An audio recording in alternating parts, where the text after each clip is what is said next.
সুপ্রিয় শিক্ষার্থী, আসসালামু আলাইকুম। আরিফস একাডেমির পক্ষ থেকে তোমাদেরকে জানাই শুভেচ্ছা। আশা করি তোমরা ভালো আছো এবং সুস্থ আছো।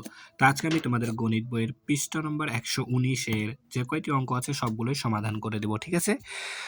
তাহলে চলো শুরু করা যাক। তো তার আগেই তোমাদের কাছে একটা ছোট্ট রিকোয়েস্ট, সেটা হচ্ছে তুমি যদি আমার চ্যানেলে নতুন হয়ে থাকো তাহলে অবশ্যই আমার চ্যানেলটি সাবস্ক্রাইব করে রাখো, ঠিক আছে?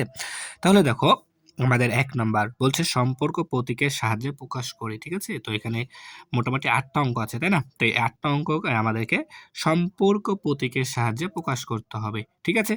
তাহলে দেখো ১ নাম্বার তো আছে ০.৪ আর ফাঁকা ঘর ০.৭, ঠিক আছে? বৃহত্তর, ক্ষুদ্রতর বা সমান চিহ্ন। কোন চিহ্নটা বসবে সেটা আমাদেরকে বসাতে হবে। তাহলে দেখো আমরা এখানে দশমিকের পর ৪ আর এখানে দশমিকের পর ৭, তাই না? তাহলে ৪ এর থেকে ৭ অবশ্যই বড়, তাই না? তাহলে যে বড় তার দিকে কি চিহ্ন হা করে থাকে, তাই না? তাহলে কি ০.৭ বড়। এরপর ২ নাম্বার দেখো ৫.৬ আর ৬.৫, ঠিক আছে? তো সবসময় আগে আমরা দশমিকের আগের সংখ্যাটা ঠিক আছে? দেখব। তো এখানে দেখো দশমিকের আগে ৫ আর এখানে দশমিকের আগে ৬, ঠিক আছে? এখানে দশমিকের আগে ৫, এখানে দশমিকের আগে ৬। তাহলে এখানে কে বড়? ৬ বড় না ৫ বড়? অবশ্যই ৬ বড়। তাই আমাদের ৬.৫ সংখ্যাটি বড় হবে। ঠিক আছে? এরপর দেখো ৩ নাম্বার ০.১ আর এখানে আছে ০, মানে কিছুই নাই। আর এখানে ০.১ একটু হলেও আমাদের কি আছে। তাই অবশ্যই ০.১ বড়। ঠিক আছে? এরপর দেখো এখানে আছে ১১ আর এখানে আছে ১.১। এখানে ১১ আর এখানে ১.১। তাহলে কে বড় হবে দেখো তো? বলছে ১১ আর ১.১। তাহলে দেখো দশমিক ভগ্নাংশের থেকে কি পূর্ণ সংখ্যা সবসময় বড়? তার মানে আমাদের ১১ বড় হবে, তাই আমরা ১১ র দিকে হা চিহ্ন দিতে পারি। ঠিক আছে? এরপর দেখো এখানে আমাদের ৫ নাম্বার আছে ১০/৫ ও ০.৫। তো আমরা ১০/৫ কে লিখতে পারি, দেখো এখানে দ এখানে নিচে একটা শূন্য আছে, তাই ০.৫ এর আগে বসবে। অর্থাৎ আমরা লিখতে পারি যে ১০/৫ আমরা লিখতে পারি ০.৫, তাই না? ০.৫। অর্থাৎ দেখো এখানে তাহলে এটার মান আমরা পেলাম। দেখো তাহলে আমরা এটার মান পেলাম ০.৫ আর এখানেও আছে আমাদের ০.৫। তাহলে উভয়ই কি সমান, তাই আমাদের এখানে সমান চিহ্ন বসবে। ঠিক আছে? এরপর ০.৭ আর ১০/৩, তাই না? তাহলে দেখো আমরা ১০/৩ কে যদি কি বলে? দশমিক ভগ্নাংশে নিয়ে আসি, তাহলে দেখো আমরা লিখতে পারবো এটা ০.৩। তাহলে এটার মান হচ্ছে আমাদের ০.৩, তাই না?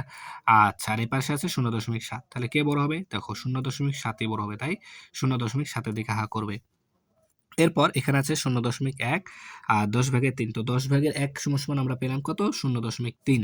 তাহলে এটার মান হচ্ছে আমাদের ০.৩।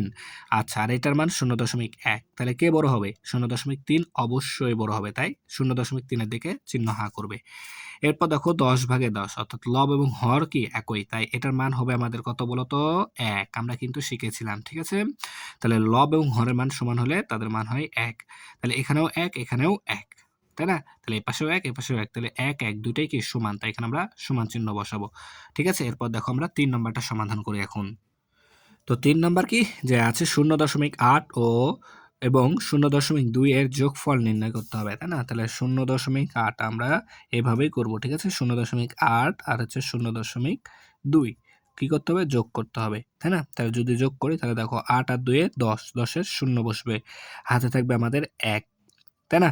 তাহলে ০ আর ০ যোগ করলে ০ আর ১ যোগ করে দিলে এখানে হবে ১। এখন দশমিকটা বসাবো কোথায়? দেখো একটা সংখ্যার পর দশমিক, তাহলে এদিক থেকে একটা সংখ্যার পর এখানে দশমিক, অর্থাৎ ১.০। ঠিক আছে না? এরপর দেখো ৪ নাম্বার। তো ৪ নাম্বার আমাদের বলছে কি যে ১.৯ এবং ০.৬ এর বিয়োগফল নির্ণয় করো। তাহলে ১.৯ আর হচ্ছে ০.৬ কি করতে হবে? বিয়োগ করতে হবে। তাই বিয়োগ চিহ্ন দিলাম। তাহলে ৯ থেকে ৬ বাদ দিলে ৩, ৯ থেকে ৬ বাদ দিলে ৩, ১ থেকে ০ বাদ দিলে ১, তাই না? ১। আচ্ছা, এখন দশমিক বসাতে হবে, তাই না? তাহলে দেখো এদিক থেকে ১ সংখ্যা পর এখানে দশমিক, তাহলে এদিক থেকে ১ সংখ্যা পর এখানে দশমিক দিতে হবে। ঠিক আছে? তাহলে ১.৩। তাহলে আশা করি এটা বুঝতে পেরেছো। এরপর দেখো আমাদের আছে ৫ নাম্বার যোগ ও বিয়োগ ২ টা অঙ্ক, ঠিক আছে? তো তোমাদের বইয়ে লেখা ছিল যে নিচের খালি ঘর পূরণ করি, ঠিক আছে? তো দেখো প্রথমে ৮ আর ৬ যোগ করো, তাহলে ৮ আর ৬ ১৪, ৪ হাতে থাকে ১, ঠিক আছে? ৭ আর ২ ৯, ৯ আর ১ ১০, ঠিক আছে? তাহলে একটা সংখ্যার পর দশমিক, অর্থাৎ একটা সংখ্যার পর এখানে দশমিক বসে যাবে। তাহলে ১০.৪, ঠিক আছে? এরপর দেখো ২ নাম্বার আরেকটা আছে যে এটা কি? বিয়োগ। তাহলে এখানে ৫ থেকে ৮ বাদ দিতে হবে, তাই না? ৫ থেকে ৮ বাদ যায়? যায় না। তাহলে ১ ধার নাও, ধার দিলে ১৫, ১৫ থেকে ৮ বাদ দিলে ৭ হবে। হাতে থাকবে ১, দিয়ে দিলাম ৪ কে ৪ হয়ে গেল ৫। তাহলে ৭ থেকে ৫ বাদ দিলে ২, তাই না? তাহলে এখন দশমিক বসাতে হবে।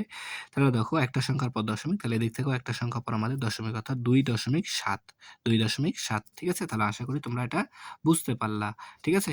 তাহলে আজকে এই পর্যন্তই। ভিডিওটি ভালো লাগলে অবশ্যই লাইক, কমেন্ট, শেয়ার করতে ভুলবে না এবং পরবর্তী ভিডিও সবার আগে পেতে আমাদের চ্যানেলটি সাবস্ক্রাইব করে রাখো। আল্লাহ হাফেজ। আসসালামু আলাইকুম ওয়া রাহমাতুল্লাহ।